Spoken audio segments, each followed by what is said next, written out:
Brilliant. All right, welcome to the latest episode of the Colman Power Organic Fitness Podcast. I have my latest guest here in front of me, most certainly Hanna Quinn Mulligan, most certainly based down in Limerick, producing the finest of produce with the likes of Templeroe, most certainly dairy. Say hello to the listeners, Hanna. Hello, listeners. Hope you're all well. Hanna, I want you, I suppose, tell everybody here in relation to what you currently produce and where you're currently based, and a little bit how you got into what you're doing right now.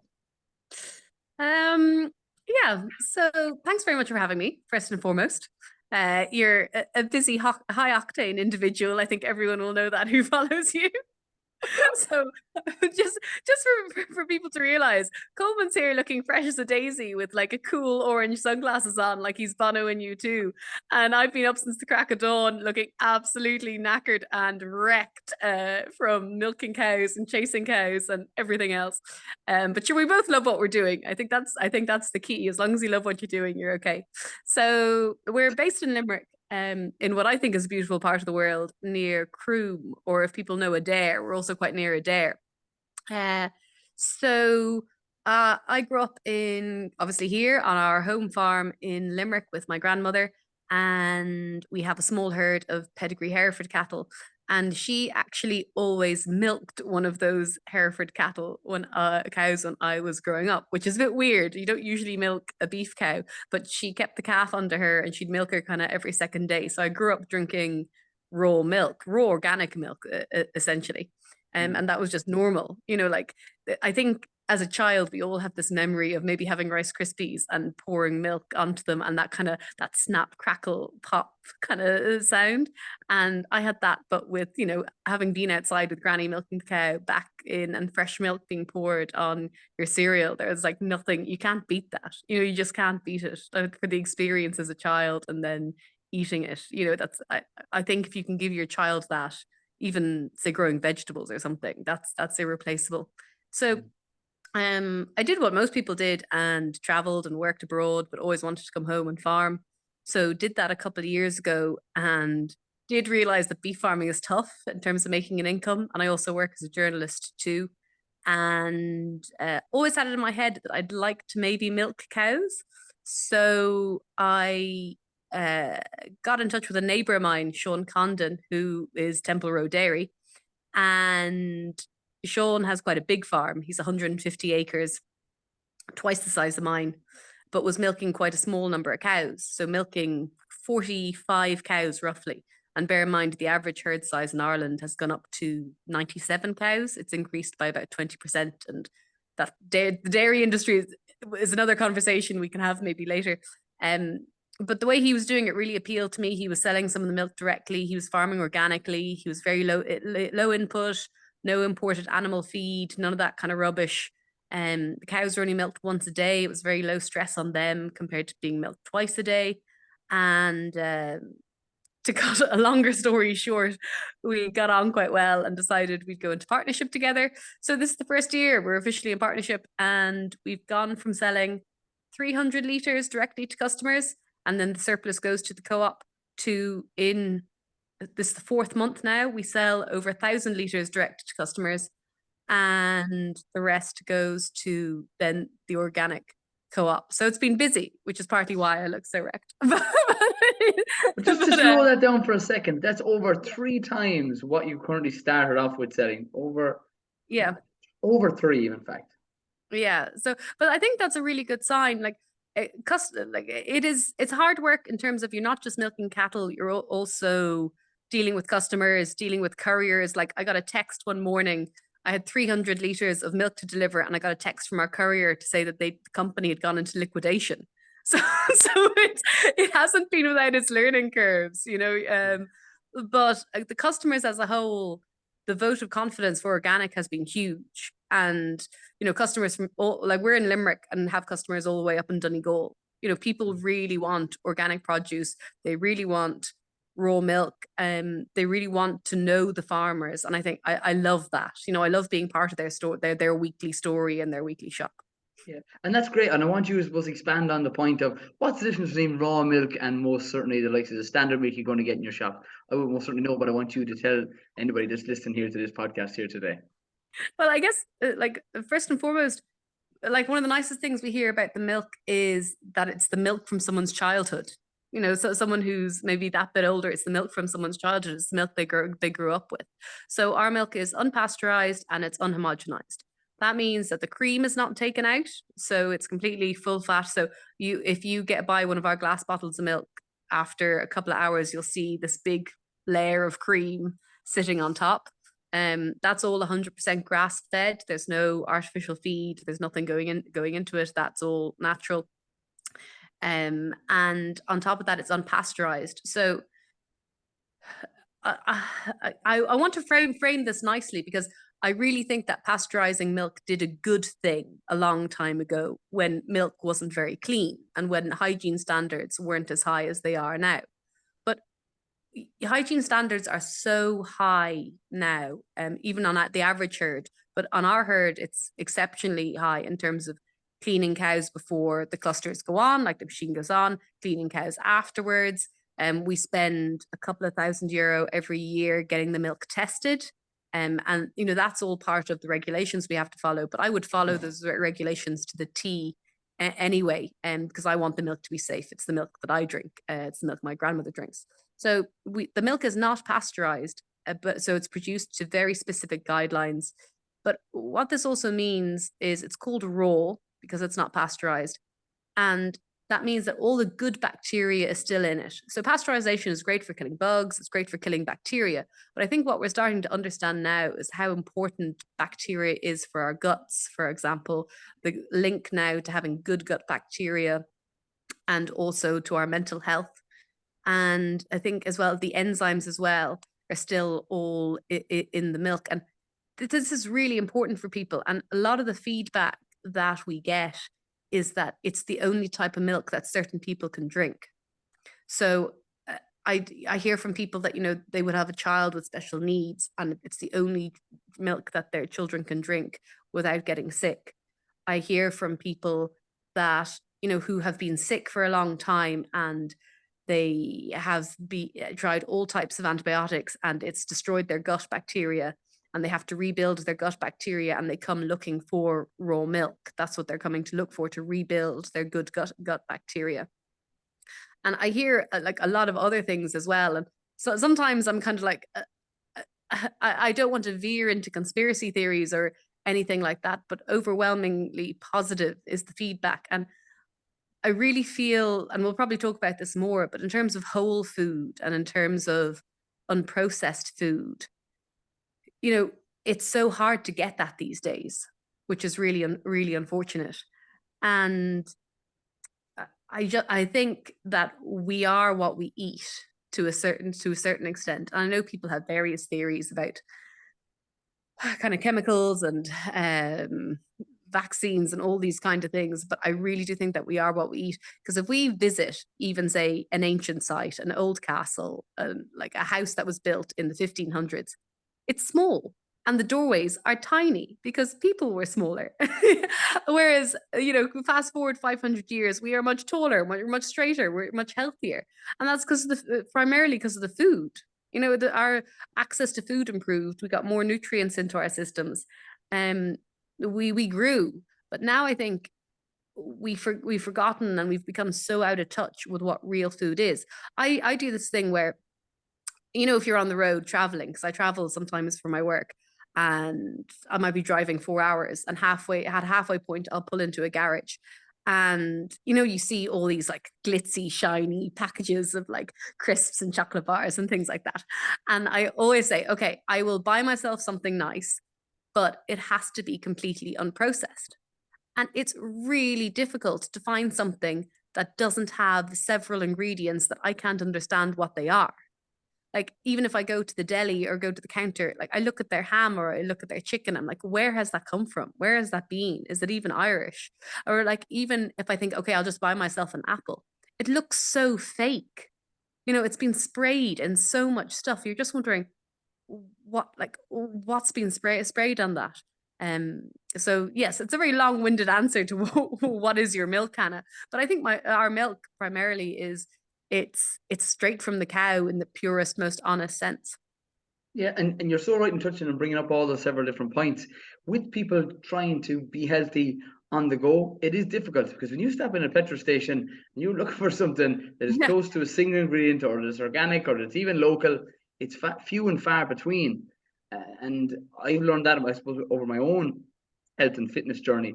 Your best bet is either one of my slogans would be grow your own or buy it, but whatever you do, add it to your diet. But go into the shops such as a health food shop, and I don't mean, I'm allowed to say it, Holland and Barrett. I don't mean those supplement Yeah. shops that sell nothing but powdered form tablets to help improve people's diets, but they are okay. Definition of a supplement is a supplement which you cannot get from whole foods. But the thing about that is, yeah, we're meant to, I suppose, go to these either country markets or these health food shops that sell fresh greens, that sell produce that's in season, that sell raw milk that you most certainly would drop into the likes of the Limerick Co-op there on a regular basis. And those are the places more people need to realize and open their eyes that it's not in these large stores that sell fruit and vegetables for 49 cents, which is nonsense in itself, because the whole idea of it is you sow a seed. Let's take the example of tomatoes in February, and you're not harvesting them until June, maybe July. That is literally months, if not 6 months, for one person to sow a seed till harvest and expecting it to be sold for 49 cents. That's just one pure example. It's madness. I know. Yeah, and it's sad we've become so out of touch. And I don't know if we still have a chip on our shoulder. And this is probably a bit too deep and long-winded, but I was talking to someone recently about the trauma that children from the survivors of the Holocaust experience, and how that trauma is kind of trapped within a family circle, whether you like it or not. Because children in the womb experience the anxiety that their mothers experience. So traumatic experiences that you've perhaps experienced, you inadvertently pass on to your children. And actually, there was a study as well done by that famous doctor over in England. He does a lot for the BBC documentaries, Michael something, I think. I can't think of a second name. But anyway, he did a documentary and was looking at the impact food has. And there was a study done on children in an African country that was prone to drought. And it was found that by the time the children were 10 years old, the children that had been conceived in the rainy season, when their mothers had access to leafy greens, were outsmarting, if you like, the children that were conceived in the dry season, when their mothers didn't have access to kind of fresh fruit and vegetables and fresh food. So I think there's a lot in us in terms of the nutrients that we receive when we're in the womb and when we're toddlers and growing up. But also, I think maybe the trauma that our parents have experienced. And sometimes I wonder if we weirdly still have a chip on our shoulder from the famine. And I know it is 150 years ago, but I think we make such poor health choices in terms of food.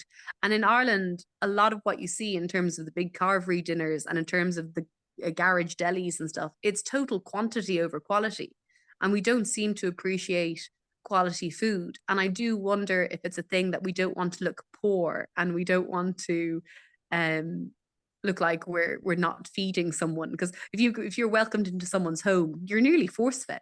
Like, you are. That's the definition of hospitality. The Mrs. Doyle thing, will you have a cup of tea? Like, that's not actually that far away from the truth, in all honesty. Like, there are some people out there who would, bake a Gansey into a cake and think it was okay. It's not that far away from reality. But yeah, I do think we have a massive chip on our shoulder, and I don't know, do we need to relearn certain behaviors and need to take into account our history in relation to food as well?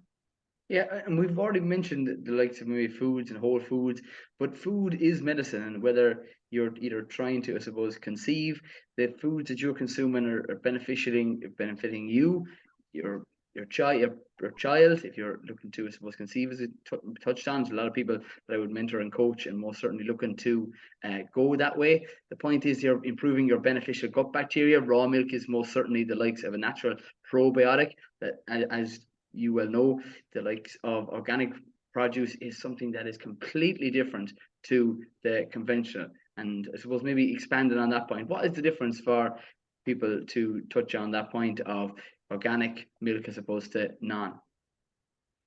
Yeah, so I think and that's important as well, because when you're in the shops and picking up milk and you think the organic one's way more expensive, you're like, why should I pay more for that milk? I guess there's two aspects in terms of organic. Obviously, there's no pesticides being used on any of the land. There's no artificial fertilizer being used on the land, which I think is really important now, not just from a health point of view, but also a moral point of view, because that chemical fertilizer is usually coming from places like Russia.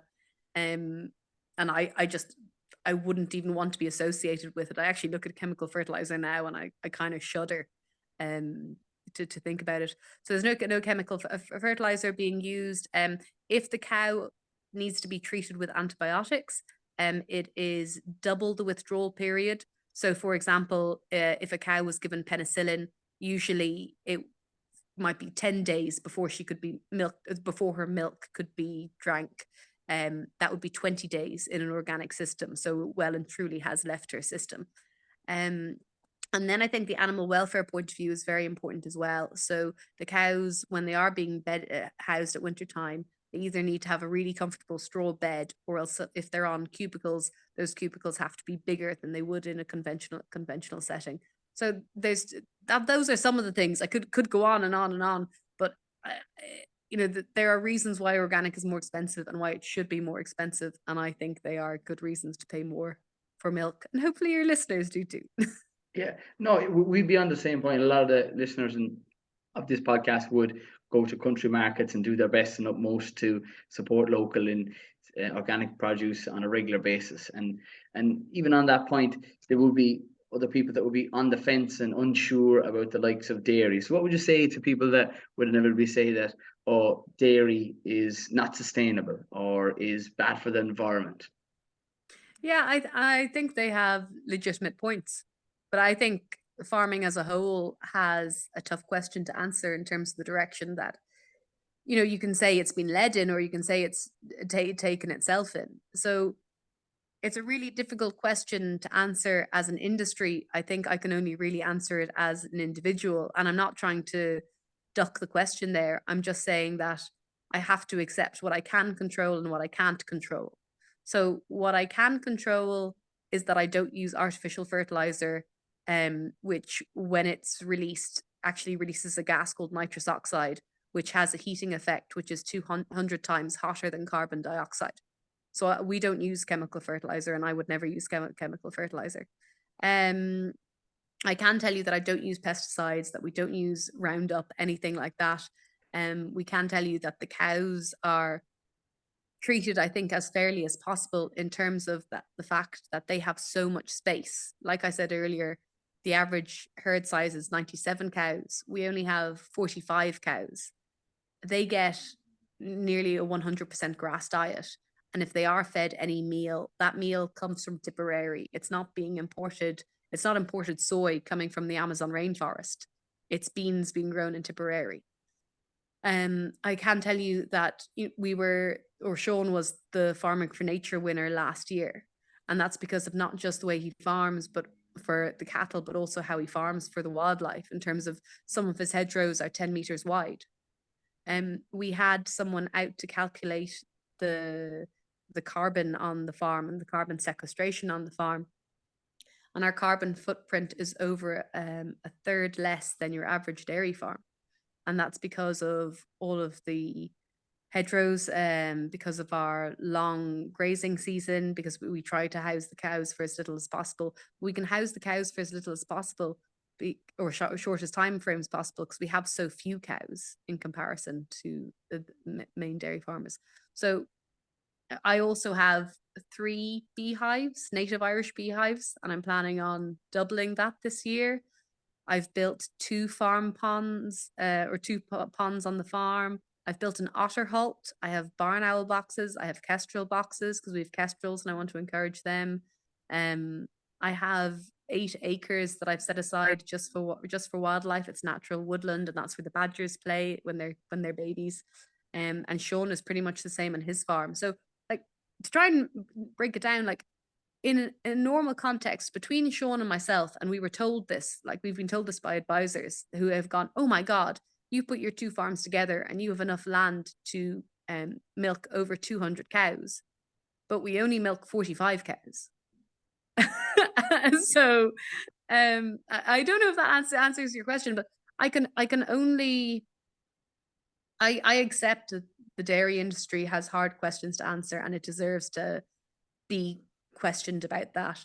But I also will try my utmost to produce milk sustainably as possible. I think milk is incredible. It's an incredible protein. We've been drinking it or using it for years. Like, they found evidence that when Stonehenge was being built over in England, that even though people couldn't digest milk in a raw form back then, they turned it into cheese so that they could digest it. It's a brilliant protein, and if you can have it in your diet, then I think you should, but you should get it from as sustainable a source as possible. And whether that's just buying organic normally in a shop or seeking out other people who sell it in markets, then people should do that. But they should be ethical and thoughtful about all their food, not just dairy. Yeah, and I suppose that brings me on lovely to, I suppose, the next point. We mentioned the likes of Whole Foods, and you did even mention just before we press record. Do you grow some of your own fruits or vegetables as well?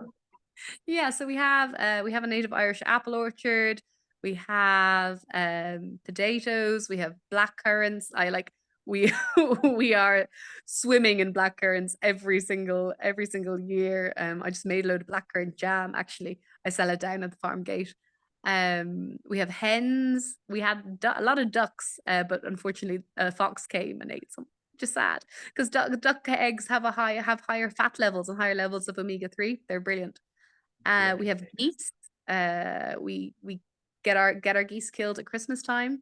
We and give them as presents to people. We have a lot going on. Like, we're busy, but it's kind of the way we want to be. My next step is that I would love to have 2 pigs, because I really can't eat sausages that you buy in a shop anymore. When you look at the pig industry and how pigs are reared, I kind of don't care how kind people say they are to indoor housing systems. I just think it's unfair. So yeah, there's a lot going on. There's a funny story about the native Irish apple orchard. So this house that we're in, we came here about 30, 40 years ago, and we're just a family of women. But before that, a long time ago, it was a parochial house. So it was a house full of male priests. So I sometimes wonder what they think of like a family of women, like wandering around. But there was always orchards here. And we think that the priests would sell apples for a cider and make cider out of them. But they had someone who would, and I read a story about it, so it's legitimate enough, that there was someone here minding the apple orchards, and they were allowed to graze their pigs. The pigs were allowed to eat the windfalls. How and ever some local children came and ate and stole a load of apples. And as a recompense, the priests took the poor man's pig who'd been looking after it, who'd been looking after the apple orchards, and done a terrible job. So yeah, so they were mean priests and deserved to have their land taken over by women. Oh, I love the history of that. Oh my God, yeah. There you go. Yeah, what's the orchard? God, it's quite a sustainable farm in itself. You have the likes of the produce from the dairy, you have apples, you must certainly have your own fowl at different times of the year, as well as fruits and vegetables. Yeah. I mean, we do, like, come on, we eat a lot of, like, we eat crap as well. I mean, look, everyone eats crap. You kind of have to accept that it is the modern world. But I would like, we killed our own heifer as well last year, and I sold half of her as as beef boxes, and we kept the other half for ourselves. And that was an interesting experience, because I'd never done that before. So she was a pedigree Hereford heifer, but I just didn't think she was fit for breeding. And everyone had said, oh, she's gone over fat. And she had gone a bit over fat for like a normal factory specifications. But the thing about the factory specifications is that they want everything cut a certain way. And they want your steak to be a certain size. Like, we're not used to getting big steaks anymore. You know, the average household maybe can't handle them, but also they've been programmed, they've been told that they can't handle them as well. So I had these massive steaks, and people went mad for them. It was insane. But I also had a load of people really interested in getting the tongue and the liver and, like, offal that you wouldn't normally get. And even now, I'm kind of half planning and killing another heifer, and someone's pre-booked the tongue. Yeah. There are people that are mad for offal. Do you know what I mean? Yeah. And I most certainly, just going to touch on that point, would have brought animals for the first time in the last 12 months, Dexter organic cattle, to a local abattoir. And as you well know, the animals are beautiful, grazing the likes of green pastures. Then for the next minute to be loaded into a trailer and then brought into the slaughterhouse, and you go behind a wall and all you hear is the bang, and that's the end of it. And I, as a grown man, is heading for mid-30s, it was something that was sunk my heart a little bit. And no food should be wasted. And by God, if there ever was, it'd be a sin in itself. After me firsthand seeing the likes of that, and eating nose to tail would be something that I would do myself and would also recommend to others. And what was my final point I was bringing up to that was, was it to a local butcher you went, or did you go to an abattoir with the animal? It was like an interesting process. So our local butcher, who's 5 minutes away, he came and collected the heifer and took her straight to an organic certified abattoir in County Clare, and then he brought back the carcass and butchered her. But like I feel like that was so fair to the heifer. Like, she was born and raised on my land. She'd never been anywhere else in her life. And I think if you know, I have a lot of time for the vegan movement, which sounds weird as a farmer, but you know, I care about animals, and they clearly care about animals. But I don't equate an animal's life with a human's life. But I do believe that they are sentient, and I do believe that they deserve to be cared for. And if we are killing them for food, then we have a responsibility and kind of a duty of care, to do that in as ethical and is in as fair a way as possible. So yeah, I felt the same. You know, it's a very quick death. They're not meant to be stressed, because that obviously taints the meat. And she came straight back again. So yeah, so you know, that if if you're gonna do it, think that's the fairest way to do it. Yeah, no, that was very well said. And if ever either someone who were plant based or most certainly a vegan would say that it might be unsustainable, I would bring up that point that the foods often, more often than not, will take the example of an avocado being shipped from the likes of South America to the likes of Ireland, isn't as really as sustainable as an animal raised on pasture, brought to an abattoir and brought back and sold at farm gate. That couldn't be any more sustainable. Yeah, and the same thing, like when you're in Lidl or any of the shops and you see vegan meals, but you pick them up and you look at the ingredients on the back, and you just think, where are they from? You know, I can't understand half the ingredients that's in this thing. It's not Staple. a whole food. It's not from Ireland. It's not, you know, where is it actually from? You know, it might not even be organic. It's just labeling itself vegan, and it seems to be, you know, rehashed kind of paste that's been put together. Like, and that's not me hating on veganism. I also hate on other processed foods as well, and would be just as condemnatory about that. But I like I said, I do think we need to think more about our food and where it comes from and what it's doing to us. Yeah, there's so many different harsh chemicals and stabilizers that we can't even pronounce. Never mind, just because I'm dyslexic. It's the point that those are causing major issues with hormones in our body, mimicking, I suppose, endocrine disruptors that inevitably are not allowing our body to function at optimal levels. So those are the things we need to get back to. More single ingredient foods, local, fresh, and organic being the gold standard in that exact order. And the closer you get to a single ingredient food, the better it is, because that's when your body thrives for whatever, I suppose, health and fitness goals that you would most certainly have. Yeah, I think that's a, and there's another interesting point about the milk that I'll make briefly as well. In that people will say, "Oh, I can't drink the milk because I'm lactose intolerant." But something that I've found out kind of on this journey is that there are different proteins in milk, and one of them is an A1 protein, and another one is called an A2 protein. And historically, there would have been a lot more the A2 protein would have been dominant, because that's associated with more traditional breeds, say like the Shorthorn, the Jersey, you know, old style breeds essentially. But as we've bred cattle more for volume of milk rather than value for milk, if you like, um, it's because the A1 protein has become dominant, and that's associated with a lot more lactose intolerance, which is really interesting. So when people buy normal milk, pasteurized milk in the shop, that's probably going to be your big Frisian Holstein A1 protein that's going to be in that milk. So our herd is predominantly Jersey based. You know, there's a lot of Jersey cross in that. And I've had some of the cattle tested for the A2 protein, and a lot of them do seem to have it. And that kind of then kind of meshes in with what people are saying, in that they can only drink our milk in comparison to other people's milk. And they don't get sick when they drink our milk, because the A2 protein is gentler on your stomach. And weirdly, and people can do their own reading on this, I read it somewhere, I have to look into it. Apparently, it's also better for people with type 2 diabetes as well, because of whatever way the protein is structured. So, like, food can do incredible things. It really can. So yeah, it's worth reading into it. A2 protein in milk, if anyone wants to search for it later. Yeah, God, I'll be putting hopefully a couple of different studies that I can find on that in the show notes for people. I'm just kind of only conscious of your time, Hannah. I suppose tell maybe the listeners where's the best place that they can either get your product or reach out to yourself if they want to know more information about you. Yeah, so we have a website. It is templeroedairy.ie, and roe is, so it's temple and then ROE dairy.ie.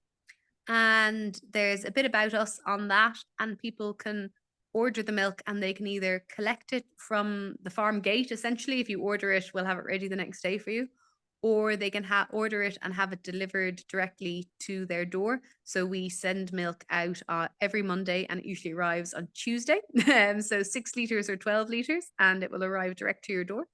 And we also sell it in the urban co-op. We sell it in a couple of other places as well, Centra and Adair. If you want to go get it in Dublin, it's in the Green Door Market in Dublin. We send nearly 200 litres there every week. So yeah, so it's in a few places, but you can have it brought directly to your home if you want. Yeah, that's absolutely brilliant, and it's a great, I suppose, facility to have that being sent from your door to theirs. I suppose shortening people's effort that they need to get the food sent under good, I suppose, raw, natural probiotics sent to their door, which is great. I suppose, Hannah, thanks so much for taking the time and answering all the questions and being a guest on the likes of the podcast. No bother. Thank you very much for having me. You're super welcome. And I always end these podcasts by saying, stay tuned, stay classy, and keep it organic.